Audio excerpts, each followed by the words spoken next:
తెలంగాణలో కాలుష్య రహిత ఎలక్ట్రిక్ సూపర్ లగ్జరీ బస్సులు అందుబాటులోకి వచ్చాయి. ఈ మేరకు 35 ఎలక్ట్రిక్ బస్సుల్ని కరీంనగర్లో మంత్రులు Ponnam Prabhakar, Sridhar Babu, TGSRTC MD VC Sajjanar ప్రారంభించారు.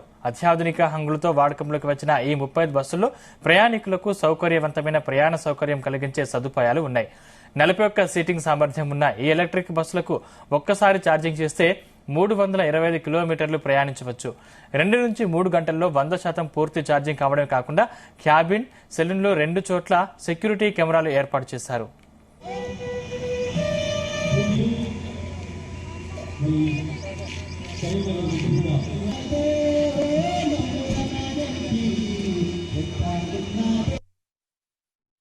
₹123 కోట్ల వాళ్ళకు ఆదా జరగడం జరిగింది, సేవింగ్స్ జరగడం జరిగింది. మొత్తం మహిళలకి 3123 crores వాళ్ళకు సేవ్ కావడం జరిగింది. చాలా అంటే చాలా సంతోషం అనిపిస్తుంది. మహిళలందరూ కూడా ఇది వాళ్ళకు సేవింగ్ కావడం జరిగింది. మొత్తము మన దగ్గర ఉన్న 9500 బస్సెస్ లో 85% బస్సెస్ ఈ మహాలక్ష్మి స్కీమ్స్ కి మనం కేటాయించడం జరిగింది. ఆర్టీసీ ఇయాలకి మహాలక్ష్మి కార్యక్రమాన్ని ప్రారంభించి దాదాపు 300 రోజులు దాటుతా ఉంది.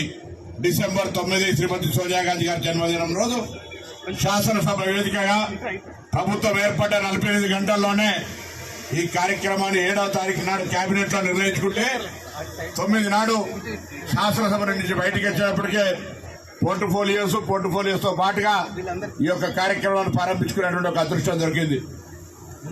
అదొక అనుబంధం. అక్కా చెల్లెలతో మార్కెట్ చైర్మన్ అన్నాడు కూడా ఆనాడు మహిళలతో ధాన్యం కొనుగోలు చేసేటువంటి కార్యక్రమాన్ని, మహిళా సంఘాలకు సంబంధించి వరి ధాన్యాన్ని, మొక్కజొన్నలు కొనుగోలు చేసే కార్యక్రమాన్ని కూడా ఆ రోజు నేను మార్కెట్ చైర్మన్ గా ప్రారంభం చేశాం.